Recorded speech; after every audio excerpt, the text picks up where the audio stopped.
Okay, section 9.7 is called ideal transformer under load current ratio. So in 9.6, we had ideal transformer without a load. And of course, that's not what we want to do, right? We need to connect a load to this. This is the way the transformer is used uh, in all its applications. And we're going to also contrast the voltage ratio with the current ratio. And we'll see this inverse relationship where, there was this direct relationship with the number of turns on the primary to the number of turns on the secondary, that voltage ratio. What we'll see is an inverse relationship in terms of the current ratio, which is kind of a very useful thing for us to have.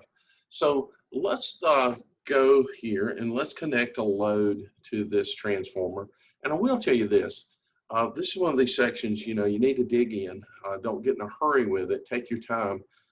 Willie does a very good job, elegant job of describing exactly what's going on here. So let's take our time through this. And I think once we get this section, we really should come away with a good fundamental knowledge of how this transformer actually works.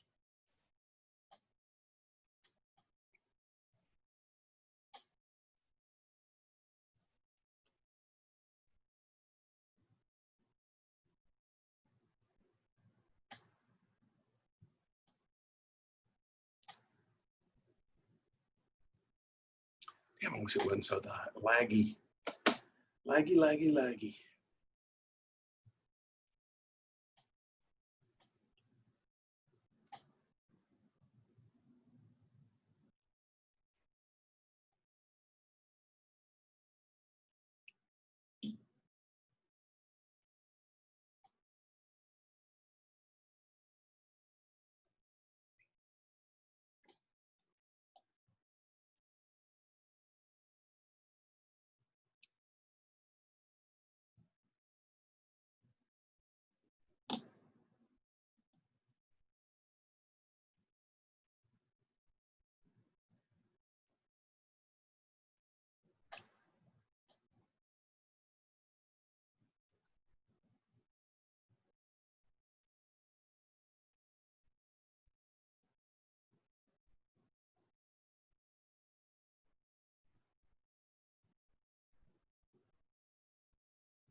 Okay, so the next part of this is the examination of the magnemotive forces that are at work here and that are going on in this particular um, situation that we have. Okay, so we define magnemotive force as the number of turns times the current. So now we have current flowing. Now that we have current flowing in the secondary side, we can say that the magnemotive force on the secondary side would be equal to N2 times I2.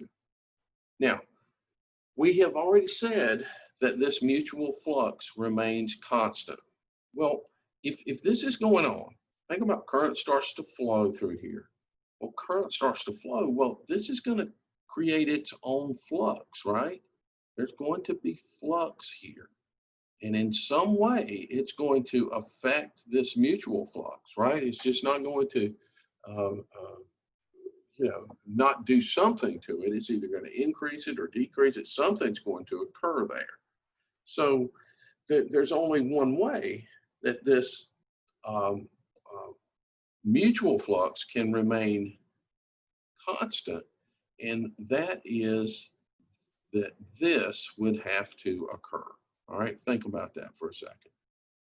All right, so having internet issues here today. Of course, all that's getting recorded. But so for this to occur, the magnetomotive force on the secondary side and the magnetomotive force on the primary side have to equal each other. All right. So this is such an important relationship. It's given a equation number. And so, we have to, see that this would have to hold true, for this idea that the mutual flux would hold true. Now, think about what's going on. When these guys are set, right? We can't change the number of turns in these magnetomotive force relationships. The only thing that can change is the current. So when this current is zero, that current has to be zero. When that current is maximum, then that current has to be maximum. And so they have to follow that, and they have to be in phase with each other to get this constant opposing of each other so that we don't affect this across there. Okay, so he says for this to occur, to get this opposing magnetomotive force, based on what we learned earlier, for that to occur, when I1 is flowing into a polarity mark, and we say this is the positive flux direction from that, and then this is flowing out, right? So it's going to oppose that. So we have to say that when I1 flows into polarity mark on the primary side, I2 must flow out of the polarity mark on the secondary side. Using these ideas, we can draw a phasor diagram of an ideal transformer under load, and we represent that here. So let's look at all the parts of this, okay? Here's things that we already have looked at, right? Here's all the voltages, and we see that they're all in phase. But we also see now that the flux here is always going to be 90 degrees, lagging the voltage across. All right, so we see that relationship.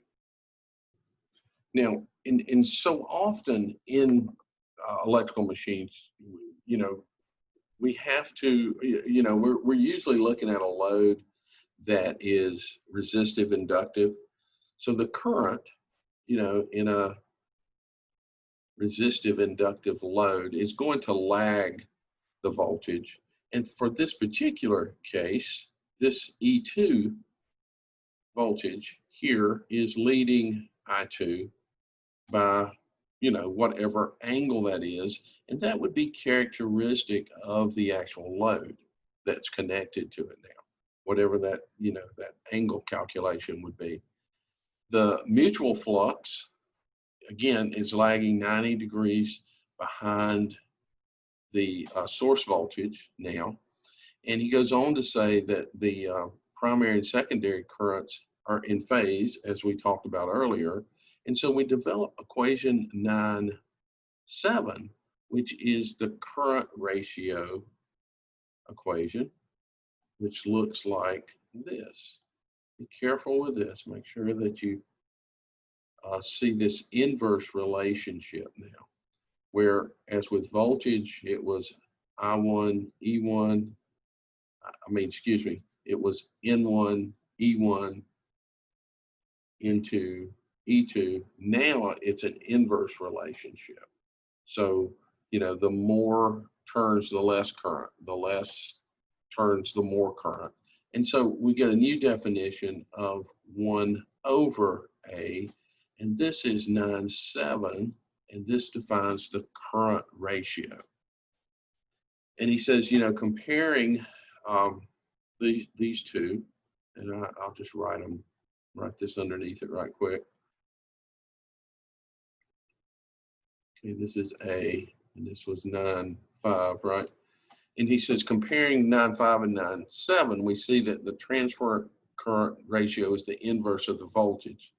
So in effect, what we gain in voltage, we lose in current.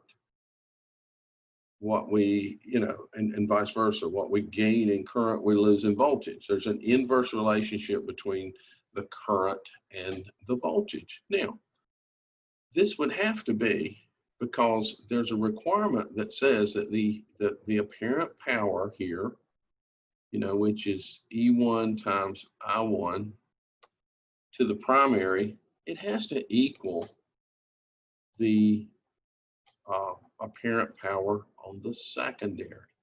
These things have to be equal. We can't just, it's not, there's not this loss. So how could this occur? I mean, how could this occur? The power inputs and the power outputs have to be identical, because if that weren't the case, that would mean that the transformer itself absorbs power, and this is not possible in this definition of a ideal transformer. So we can put some numbers in here. So if I have 100 watts in and I got 100 watts out in this ideal situation, and say I have 20 volts on the primary, then I'd have to have 5 amps in terms of current. And to get 100 out of this, right, I've got to have another combination of 100, right? And maybe it's 5 volts and 20 amps. I mean, but the combination of the current and voltage can change, but the overall power has to stay the same.